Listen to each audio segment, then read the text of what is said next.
In this exercise, we're going to be discussing constraints, specifically inference and persistent constraints. We've touched on this briefly, but I wanted to go into a little bit more detail because mastering the sketching environment is really about mastering constraints. And we've seen that when we start drawing a line, Inventor will automatically start adding constraints. We've also seen that Inventor will try to give us a temporary constraint, so to speak. We've seen how we can right-click and say, Show All Constraints, and see what is added for us automatically. And we've seen how to manually toggle these on and off and add them. But it's really important to understand the difference between inference and persistent constraints. In Inventor, we have the option of actually inferring constraints without keeping that constraint.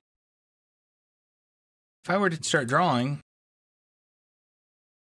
I get these constraints, and I can hold down Control and not keep them.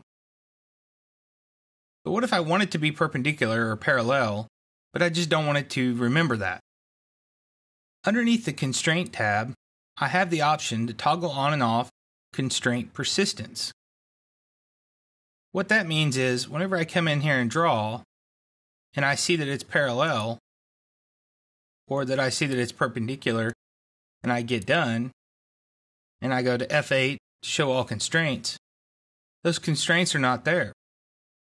Even though that it drew a parallel or perpendicular line, it did not keep that constraint.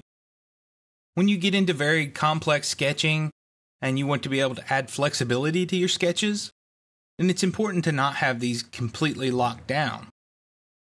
For most new users, I highly encourage you to lock everything down whenever possible, but there are going to be times when you need to toggle this on and off. If you get into an environment when you're constantly toggling between persistent constraints and inferred constraints, you can right-click on the command for constraint persistence and say Move to Main Panel. And the same with inference. And there's one more that, if you use this a lot, I suggest you move all three of them at once. You have the space anyways, and it's persistent dimensions. What this means is, if I draw this over again, and I have constraint persistence turned on, whenever I hit F8 and I say Show All Constraints, you can see I have my parallel and perpendicular. You can see this one even grabbed this line over here. If I turn off constraint inference, it automatically turns off persistence. Why? Because that's basically Inventor's way of guessing what you're doing. That's the artificial intelligence where it's trying to guess what constraint you would want to use. If it doesn't even try to guess, there's no way for it to keep it. So if inference is on, but persistence is not, that means you get the constraint, but it doesn't keep it. If both are on, you get the constraint, and it will save that constraint. The third option that we have is persistent dimensions. Currently with this on, if I type in a number and I hit enter, you can see that it automatically gave me a dimension, and this means that it's going to drive the sketch and tell it what to do. If I turned off persistent dimension, what this would allow me to do is type in a number and get that distance without locking it down. So in a situation where you may want to get a rough estimate of a distance into a sketch, turn off the persistent dimension and be able to get the rough size in there without locking yourself down with that dimension. For instance, I may want to come back later on, even though I wanted this to be 1 inch to start with, and tell it that this really needs to be the dimension down here, 1.75, minus 0.75. Either way, I get 1 inch, but if this ever changes, if I don't manually put this dimension in and tell it to reference this dimension, there'd be no way of it knowing. With that being said, if there is an existing dimension there, I can take and use that dimension. So if I do dimension display here,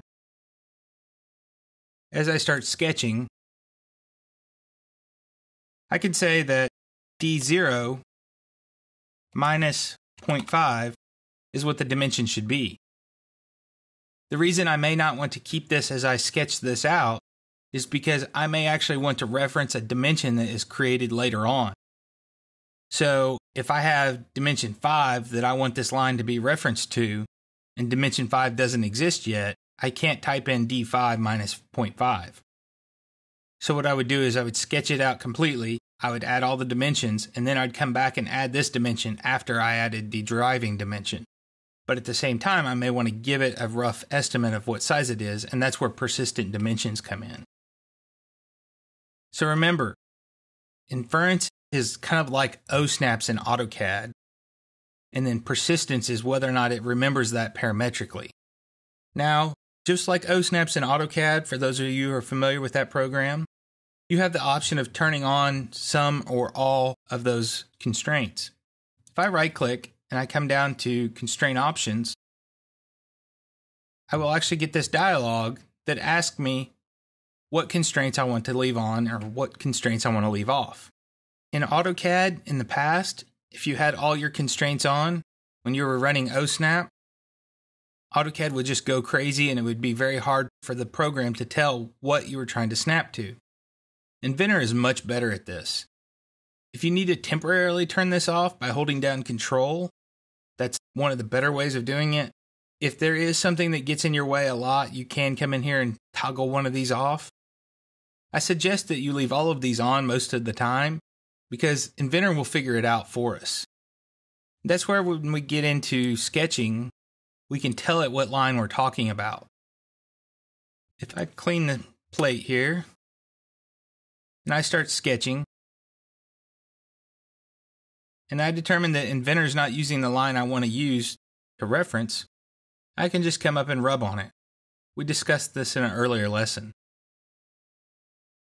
You can see it remembers which one I was talking about. That's fine.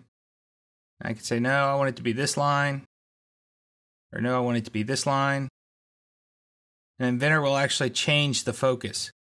So there's not really a reason to turn off my constraints I want it to automatically apply, other than if I want to globally turn them off, manually place them later. For the most part, new users, I suggest you leave all 3 of these on all the time. And then whenever you're sketching, if you're running into issues, hold down Control to temporarily turn off constraint, inference, and persistence. The persistent dimensioning, I suggest that if you're typing in a number when you're drawing out a sketch, then that number is important enough that you need it to be in there. If it's not important enough to drive the sketch, then don't put the dimension in there to start with. Just eyeball it out, get it close, and then go back add the dimensional constraint later on. Remember that keeping it simple and reducing constraints whenever possible is the best way to create a sketch in Inventor. If you over-constrain it, it will get messy later on whenever you have flexibility or adaptivity turned on in other sketches.